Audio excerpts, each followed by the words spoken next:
Now, our very own Siobhan Maguire, who did that report for us there, has joined us now to go through the front pages of today's papers. Hello, Siobhan. Hi. If we start first of all with the Manchester Evening News, it's a story that we covered at the beginning of the programme that 23 missing sex offenders aren't being named by police. Kind of how has this happened and what's the story behind it? Well, really, sex offenders, whenever they change addresses or move around, they're supposed to actually let their probation officers know or police officers.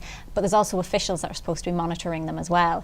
And it just seems that these are people that have just fallen under the radar. And it has come out that, you know, Greater Manchester Police do monitor or did monitor 2,700 sex offenders in the year 2013 to 14. So they are still doing their work, but it just seems that these have gone missing and they're doing everything they can at the moment to try and trace them.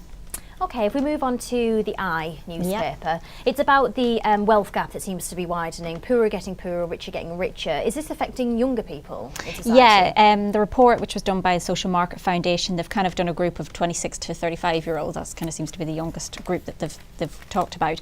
And they are struggling themselves because their wages have lowered over the last few years, and they're not saving as much, and you know, they're still renting as well. So it's just kind of getting on top of them, and unfortunately at the moment that's what seems to be happening, and they're on the poorer side, unfortunately. I see. And finally, quickly, if we just look at the Metro there, this is about the dog that was poisoned at Croft. It's a big talking point. Yeah.